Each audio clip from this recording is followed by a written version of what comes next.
Ich will mit dir zusammen sein, davon lasse ich mich nicht abhalten, auch nicht von so einem Virus. Was kann ich denn tun, damit du mir glaubst? Nichts. Am besten du fliegst zurück nach L.A. Wieso nehmen Sie nicht fest? Warum sollte ich? Die Beweislage ist eindeutig. Frau Tirado hat zweimal versucht, Beatrice von Beinbach umzubringen. Außerdem hat sie bereits vor der Tat den Schmuck des Opfers zur Seite geschafft. Aber sehen Sie denn nicht, dass der Täter vor Ihnen steht? Ich gehe nur von den Fakten aus. Robin wohnt jetzt übrigens hier. Ihr beide kennt euch? Klar, vom Maskenball. Hi. Oh, sorry. Und aus Schönberg, als du Cecile besucht hast. Stimmt. Ich komme hier einfach nicht weg. Nicht ohne dich.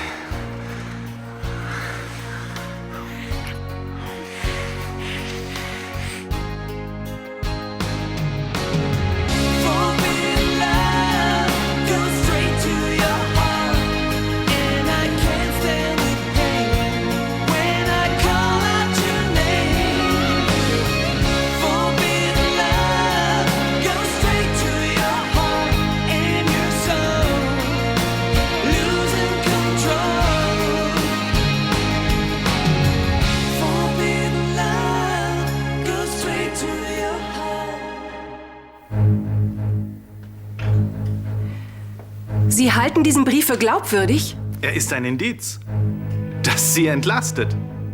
Warum sollte Frau Tirado ihre Tat zugeben? Das ist ein Trick. Sie und Bernd von Beinbach stecken unter einer Decke. Bitte? Ja, er ist der Schuldige.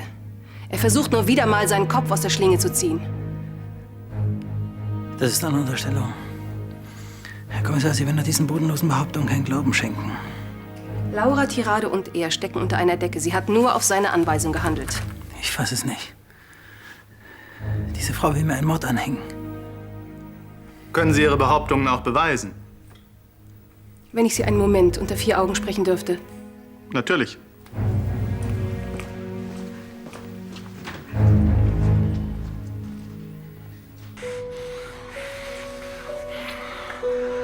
Ich liebe dich. Ich liebe dich. Ich dachte, ich würde dich nie mehr wiedersehen. Das hätte ich nicht ausgehalten ohne dich.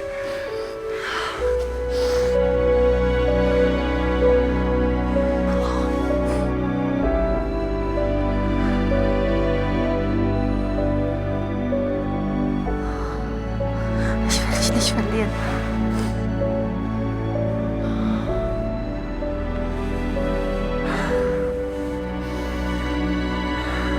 Sie behaupten also allen Ernstes, Bernd von Beinbach hat Frau Tirado gezwungen, in einem Bekennerbrief die Schuld an dem Mordanschlag auf sich zu nehmen. Ich weiß nicht, ob er sie gezwungen hat. Vielleicht hat sie es auch freiwillig getan. Trauen Sie ihm wirklich zu, dass er seine Geliebte so benutzt? Ja, glauben Sie mir. Ich weiß, wovon ich rede. Wie wär's mit Baldrian? Das beruhigt die Nerven. Silvias Anschuldigungen sind doch absolut lächerlich. Na, dann hast du ja nichts zu befürchten. Da findet sich ein Dokument, das Sie entlastet. Und anstatt sich damit zufrieden zu geben, gehen Sie zum Gegenangriff über. Ja. Ich will einfach, dass die Wahrheit ans Licht kommt. Also gut. Wären Sie bereit, Ihre Aussage zu Protokoll zu geben und zu unterschreiben? Selbstverständlich. Dann begleiten Sie mich bitte aufs Revier.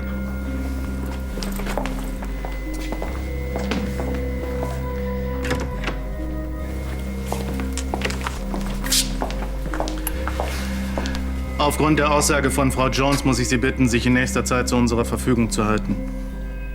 Was soll das jetzt heißen? Wollen Sie mich verhaften? Nein. Aber Sie dürfen die Stadt nicht verlassen.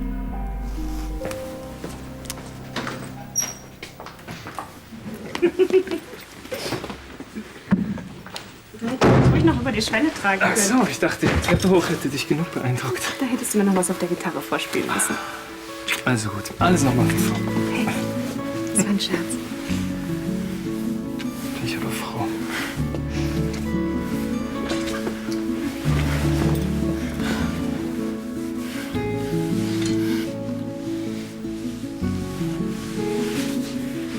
Alles in Ordnung?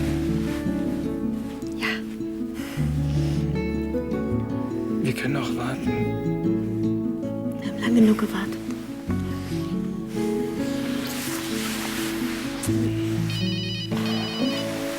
Perfektes Timing. Entschuldige. Lass einfach klingeln. Wenn es was Wichtiges ist. Gibt's was Wichtigeres als uns? Von Anstetten? Hi Marie, ich bin's. Felix. Silvia hat es der Polizei gestellt. Was?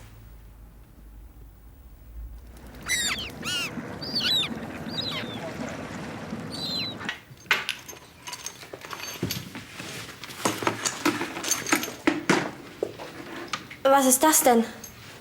Guten Morgen. Was machst du da? Wonach sieht's denn aus? Klavierstimmen vielleicht? Veralbern kann ich mich allein. Muss das ausgerechnet jetzt sein? Jetzt habe ich gerade Zeit und außerdem bist du doch eh schon fertig. Ich muss aber noch mal ins Bad. Warum lässt du nicht einen Klempner kommen? Ich bezahle ihn doch gern. Weil das Teil hier wahrscheinlich nur verkalkt ist. Und ein Klempner, der würde gleich eine ganz neue Armatur einbauen. Ja und? Dann funktioniert sie wenigstens. Armatur, Arbeitszeit, Anfahrt. Hast du eine Ahnung, was das kostet? Sehe ich so aus? Eben. Also lass mich in Ruhe. Reichen 100? Höchstens für die Verpackung. Mehr als 200 wird so ein Teil ja wohl nicht kosten.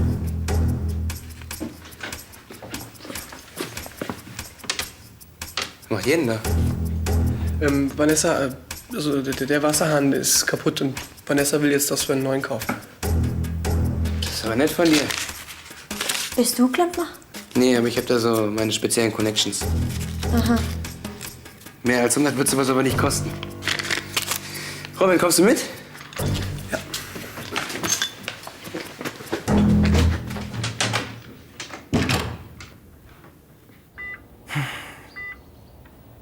Dann muss ich mich jetzt wohl alleine um dich kümmern. Aber wer weiß, vielleicht hat das ja nicht nur Nachteile.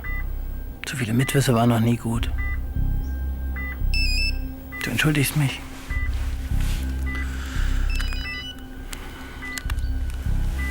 Von Beinbach.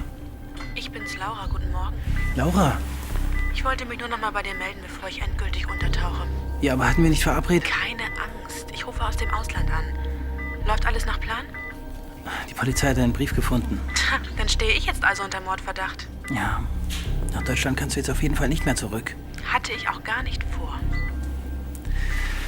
Kann ich sonst noch irgendwas für dich tun? Ich meine... Bin bestens versorgt, danke. In ein paar Tagen habe ich sogar eine neue Identität. Wie sieht's bei dir aus? Silvia macht Schwierigkeiten. Silvia. Sie hat der Polizei von uns erzählt. Ich wusste doch, dass sie keine Ruhe geben wird. Vielleicht solltest du auch eine Weile abtauchen. Da würde ich mich doch erst recht verdächtig machen. Bin ich froh, dass ich damit nichts mehr zu tun habe. Du hast gut reden. Tja, ich habe mein Gewissen erleichtert. Vielleicht solltest du auch einfach gestehen. Danach schläft man besser. Na komm, lass deine Witze. Ich bin sicher, du wirst eine Lösung finden. Und wenn nicht, dann ist es nicht mehr mein Problem. Leb wohl, mein Liebling. Blöde Kuh. Noch eine Nacht im Gefängnis. Sei froh, dass sich der Haftrichter überhaupt freigelassen hat.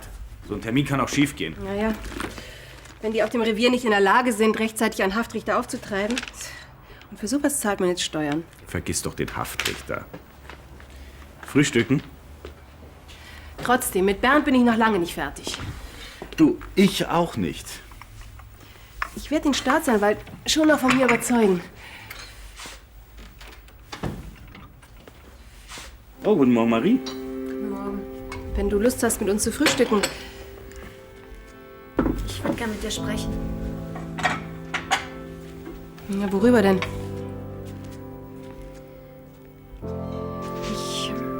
Ich habe mit Felix geredet. Dann glaubst du also jetzt nicht mehr, dass ich... Tut mir leid, dass ich dich verdächtigt habe. Ich hätte wissen müssen, dass du keine Mörderin bist. Das hat mir schon sehr wehgetan. Ja, dann lasse ich euch mal allein.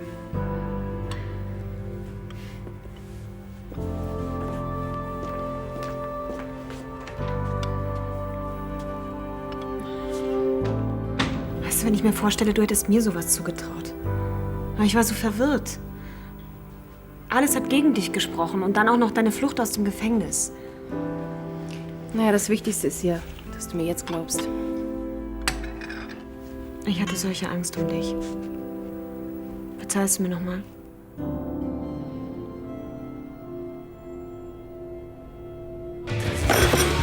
Mann, 79 € für so ein bisschen Metall.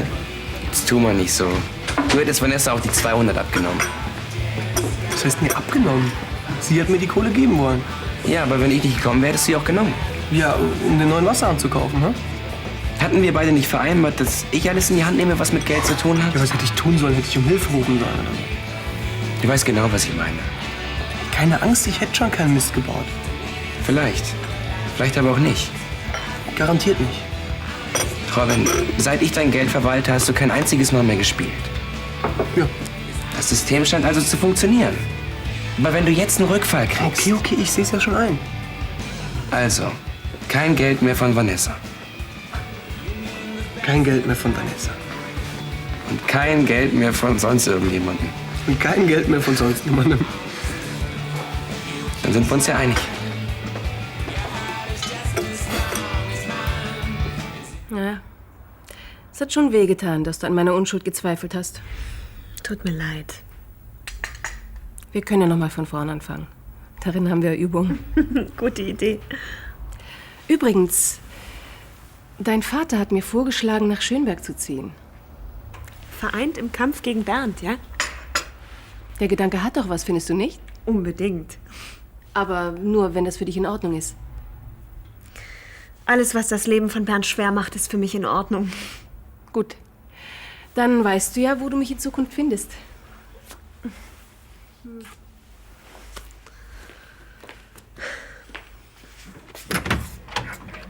Guten Tag. Guten Tag. Annemarie. Hallo. Darf ich vorstellen, das ist Ray Marks, Sylvia Jones, meine Mutter. Oh, freue mich, Sie kennenzulernen. Guten Tag. Ich wusste gar nicht, dass du einen Freund hast. Ja, das ist eine andere Geschichte. Und offensichtlich eine sehr glückliche. Tschüss, ihr beiden. Wiedersehen. Tschüss. Du hast dich ausgesprochen mit deiner Mutter? Wir sind wieder ein Herz und eine Seele. So wie wir? Vielleicht. Ray. Endlich sind wir vollkommen ungestört.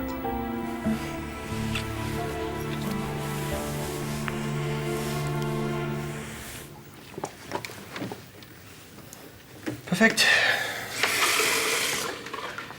Sitzpost wackelt unter der Luft. Funktioniert ja. Ja, erstaunlich, gell? Wieso erstaunlich? Ja, hast du nicht gesagt, dass ich den Klempner rufen soll? Ich? Aber ich kann dir noch mal verzeihen. Ich meine, du konntest ja nicht wissen, dass ich die goldenen Hände habe. Wie auch immer du das angestellt hast. Hauptsache, da kommt Wasser raus. Danke übrigens, dass du uns das Geld vorgestreckt hast. Der Rest liegt draußen auf dem Tisch. Und unsere Anteile geben wir dir einfach die nächsten Tage. Ach, lass gut sein. Nimm es als meinen Einstand. Cool, danke schön. Bitte. Warte noch mal kurz. Die Szene vorhin mit Andi und dem Geld. Ja? Ich glaube, ich sollte dir da was erklären. Ach, du musst mir gar nichts erklären. Ja, es gibt einen Grund, warum Andi das Geld genommen hat und nicht ich. Nämlich? Ich bin spielsüchtig und Andi verwaltet meine Finanzen gerade. Ach so. Ist das irgendwie ein Problem für dich? Für mich? Absolut null. Solange du nicht mit mir spielen willst. Da brauchst du dir keine Sorgen zu machen. Dann ist ja alles geklärt. Sag mal, hast du Lust auf Sushi? Ich habe was bestellt, das reicht für alle. Nee, ich habe leider keine Zeit, ich muss gleich zur Therapie. Wegen dieser Spielsucht. Ja. Naja, wenn es hilft. Ich kann dich ja verstehen, aber verstehst du mich nicht auch? Ein wenig. Ich kann das nicht tun. Die Vorstellung, dass ich dich anstecken könnte. Ich kann mich doch schützen. Und wenn trotzdem was passiert? Marie, wir sind beide erwachsen. Wir wissen, was geht und was nicht. Ich lass mir durch diese Krankheit meine Liebe nicht kaputt machen. Ich will dich doch nur spüren und ich will dir ganz nah sein. Dafür, dass ich vor kurzem noch dachte, dass ich nie wieder eine Beziehung haben werde, sind wir uns schon sehr nah. Es ist nur so, wenn man die ganz große Liebe seines Lebens endlich wiedergefunden hat. Lass mir noch ein bisschen Zeit, ja? So viel du willst.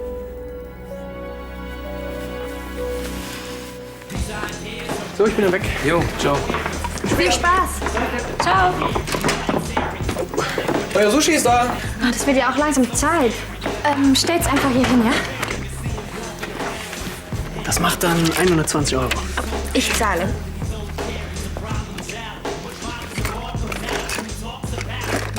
Ich kann mein Portemonnaie mal wieder nicht finden. Meine Tasche ist das reinste Bermuda-Dreieck. Wie sieht dein Portemonnaie denn aus? Na, wie ein Markenteil halt aussieht. Ganz normal. Man scheint sich ganz normal in Luft aufgelöst zu haben. Ja, okay, dann übernehme ich das halt. Wie viel war das, 120? Sekunde. Hier, stimmt, danke. Ciao. Ey, das ist mir total peinlich. Ich würde sagen, wir essen erst mal und dann suchen wir gleich weiter. Meinetwegen. Ich könnte schwören, dass mein Geldbeutel in der Tasche war. Ich habe Sie gewarnt, Beatrice. Warum haben Sie nicht auf mich gehört? Aber eins verspreche ich Ihnen. Bernd wird dafür bezahlen, was er uns beiden angetan hat. Was machst du denn hier? Besser, du gewöhnst dich an meinen Anblick. Ich werde hier wohnen. Ach, Martin hat mich eingeladen. Ist doch nett. also ich lege keinen großen Wert auf deine Anwesenheit. Das glaube ich dir gern und weißt du was, das ist mir vollkommen egal. Das wird sich ändern. Oder hast du schon vergessen, was damals passiert ist? Du hast die Reederei ruiniert, du hast mich ins Gefängnis gebracht. Aber diesmal stehen Martin und ich zusammen. Und die Polizei... Ach, vergiss die Polizei. Glaubst du wirklich, du kommst mit deinen Märchen durch? Ich habe gesehen, wie du mit Laura... Ach, Silvia. Glaubst du nur, du kannst eine Aussage machen? Wie? Ja. Ich habe Herrn Kommissar Drechsler von unserer leidenschaftlichen Affäre erzählt. Das ist zwar schon ein paar Jährchen her, aber ich bin ein Mann, den keine Frau so schnell vergisst. Was du nicht sagst. Für die Polizei bist du jetzt nur die verlassene Geliebte, die sich rächen will und lügt. So einer glaubt man doch nicht. Oder? Du kannst mir nicht drohen, Bernd. Ich warne dich. Komm mir nicht nochmal in die Quere. Nicht noch einmal.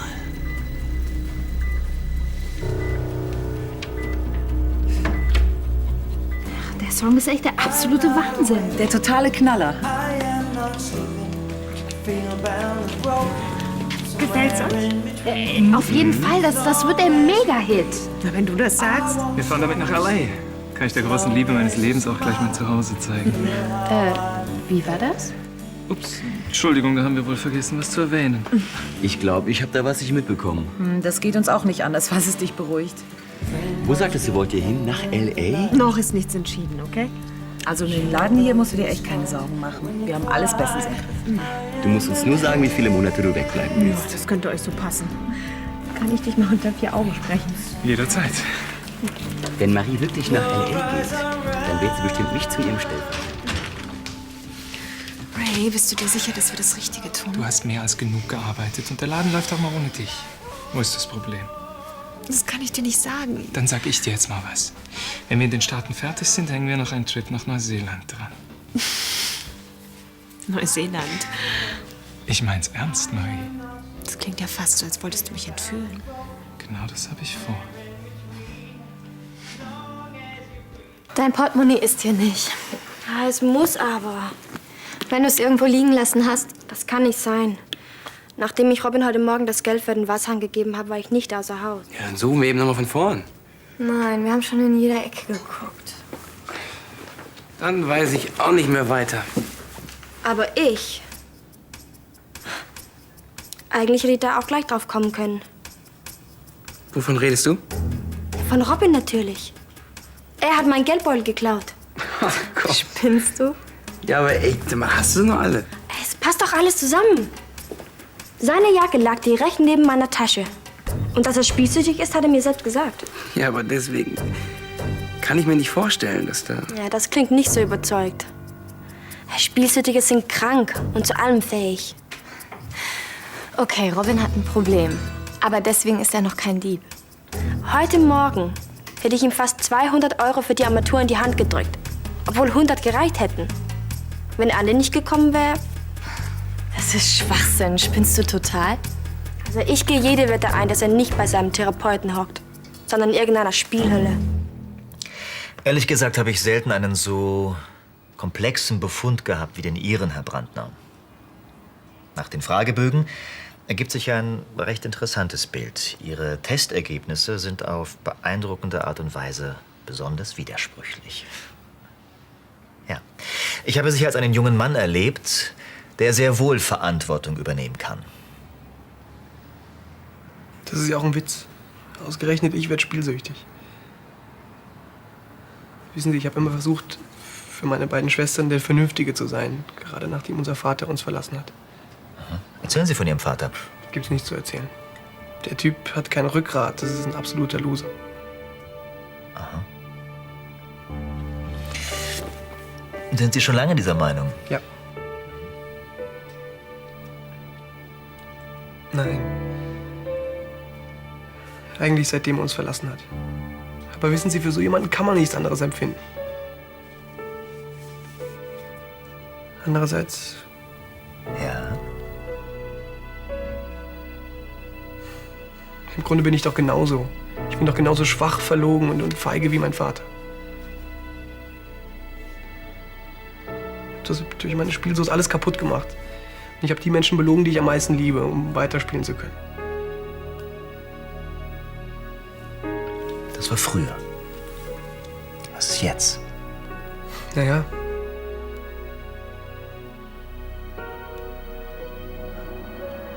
Ja, aber meine Freunde stehen zu mir, also die meisten zumindest.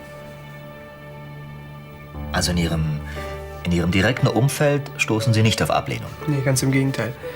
Also die WG, in der ich gerade wohne, die sind alle total verständnisvoll. Wenn ich gerade an Andi denke. Ohne Andi hätte ich garantiert wieder angefangen zu spielen. Silvia, du musst vorsichtig sein. Bernd ist alles zuzutrauen. Wer wüsste das besser als ich? Ich möchte aber nicht, dass dir etwas passiert. Vielleicht solltest du deine Aussage gegen ihn wirklich zurückziehen. Auf gar keinen Fall. Selbst wenn die Polizei diesen Unsinn glaubt, dass ich meine Aussage nur aus Rache gemacht habe. Ich lasse mich doch von ihm nicht einschüchtern. So unvernünftig finde ich Felix' Vorschlag gar nicht.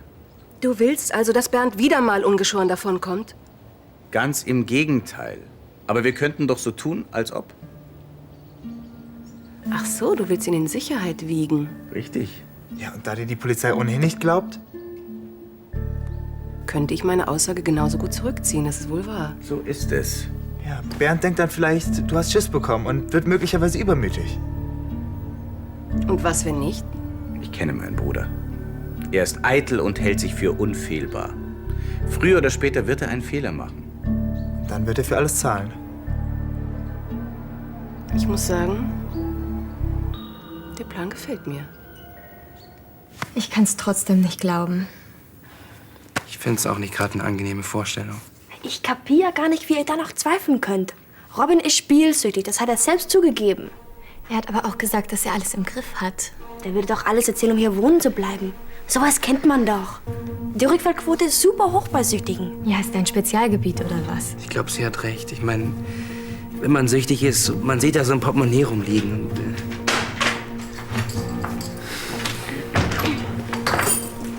Hi. Hat mich irgendwie ein Vogel angeschissen oder warum guckt ihr mich so an?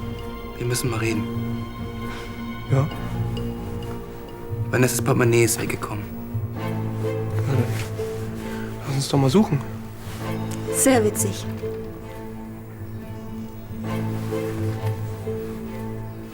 Ach, so ist das. Ihr meint das ich, hm? Gib es ihr einfach zurück und wir reden da nicht mehr darüber, okay?